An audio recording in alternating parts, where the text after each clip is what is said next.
Robert Conrad did terrible things to himself before he died of a painful.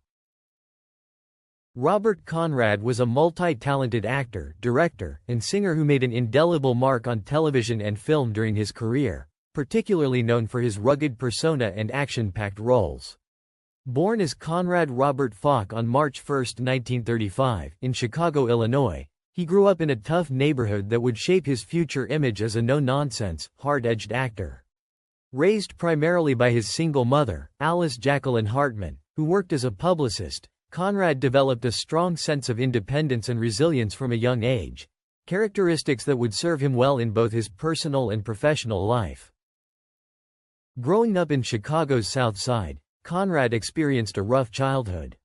He attended several different schools but struggled academically and dropped out of high school at the age of 15.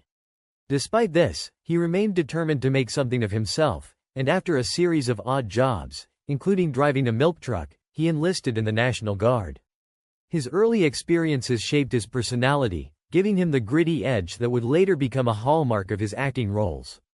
Conrad had a rebellious streak, often engaging in fistfights as a teenager, which gave him the tough guy image that would follow him throughout his career. Conrad moved to Los Angeles in the late 1950s, where he began his acting career in earnest. After taking acting classes and working to hone his craft, he landed his first notable role in the television series Hawaiian Eye, 1959–1963, where he portrayed the suave private investigator Tom LaPaca. The show was a hit, and Conrad quickly became a household name. His good looks, combined with his athleticism and charisma, helped propel him to stardom. The role of Tom LaPaca allowed Conrad to showcase his range as an actor, blending action with drama and romance, all while performing many of his own stunts. This fearless approach to acting would become a signature trait throughout his career, endearing him to fans who admired his dedication to his craft. Robert Conrad reached the peak of his career in the mid-1960s when he was cast as Secret Service agent James T. West in the hit TV series The Wild Wild West, 1965–1969.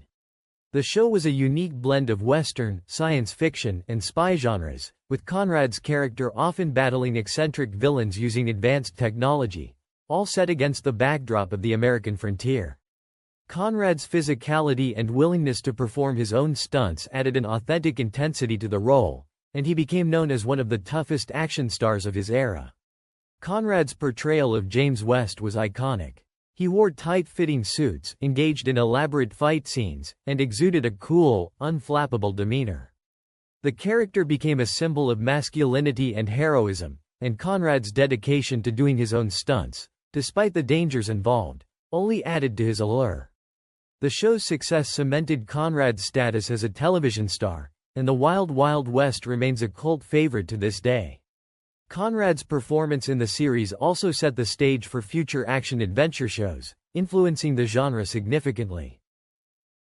While The Wild Wild West defined much of Conrad's early career, he was determined not to be typecast. Throughout the 1970s and 1980s, he worked on a variety of projects that showcased his versatility as an actor. He starred in the television series Bob Bob Black Sheep, 1976–1978, portraying real-life World War II fighter ace Major Greg Pappy Boyington. The show was another success, blending military drama with Conrad's characteristic action-packed performances.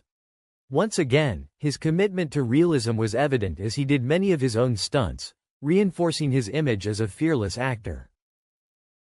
Conrad also tried his hand at directing and producing, demonstrating his multifaceted talent in the entertainment industry.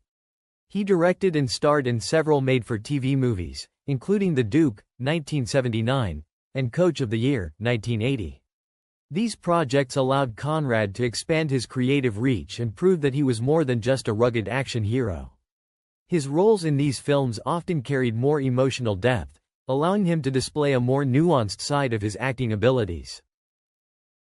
Conrad's personal life was as colorful as his career. He was married twice, first to Joan Kenley, with whom he had 5 children, and later to Lavelda Fan, with whom he had 3 more children. His family was incredibly important to him, and despite the demands of his career, he always made time for them. Conrad's children followed in his footsteps, with several of them pursuing careers in acting and entertainment.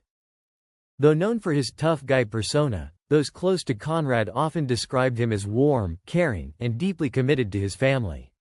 He maintained close relationships with his children and was proud of their achievements, both personal and professional. Throughout his life, Conrad was known for his love of adventure, often engaging in physical activities such as boxing, skydiving, and motorcycling. He was also an avid supporter of law enforcement and frequently participated in charity events benefiting police officers and veterans. Robert Conrad's later years were marked by a series of tragic and painful events that stemmed from his struggle with alcoholism and culminated in both personal and legal crises. His alcohol issues reached a devastating point on March 31, 2003, when a serious car accident altered the course of his life forever. That day, while driving his Jaguar through the Sierra Nevada foothills in California near his Alpine County residence, Conrad lost control of the vehicle, swerving across the center median and crashing head-on into a Subaru by 26-year-old Kevin Burnett. The accident was catastrophic for both men. Conrad suffered severe injuries, but Burnett, a young man with his life ahead of him, was left with even more devastating consequences.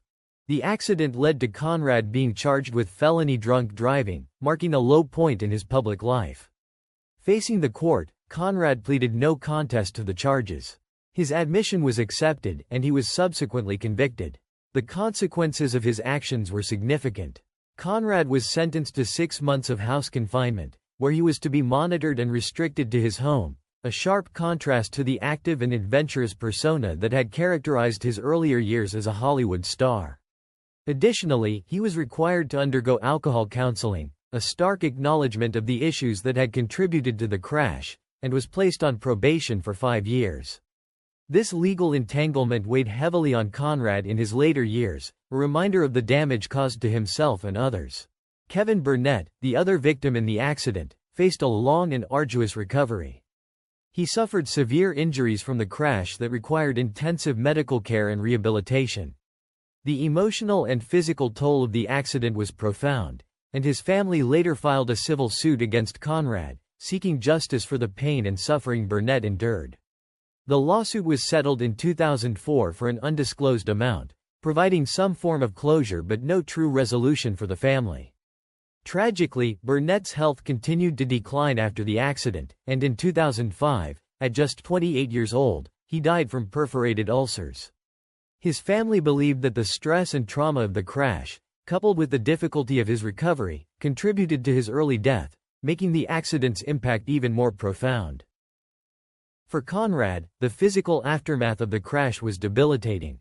He sustained severe nerve damage, which left his right side partially paralyzed. The once vigorous actor, known for performing his stunts and projecting a tough, action hero image, was left grappling with a new reality of physical limitations. His mobility was greatly impaired, and the nerve injuries would affect him for the rest of his life, a constant reminder of the tragic choices he had made. This loss of control over his body was particularly poignant for someone who had built a career around physical prowess and self-sufficiency. In addition to the physical pain, Conrad was plagued by guilt and regret over the accident and its aftermath. Though he had been able to avoid prison time, the emotional burden of his actions likely weighed heavily on him. The combination of personal guilt, declining health, and the ongoing battle with alcohol marked his final years with a sense of tragedy. Despite his fame and success, Conrad's life was overshadowed by the irreversible damage done on that fateful day in 2003. Robert Conrad ultimately passed away from heart failure on February 8, 2020, at the age of 84 in Malibu, California. His death marked the end of a life filled with both triumphs and tragedies. He left behind a complex legacy, one of a charismatic and fearless actor who thrilled audiences with his daring performances, but also of a man whose struggles with alcohol led to life-altering consequences.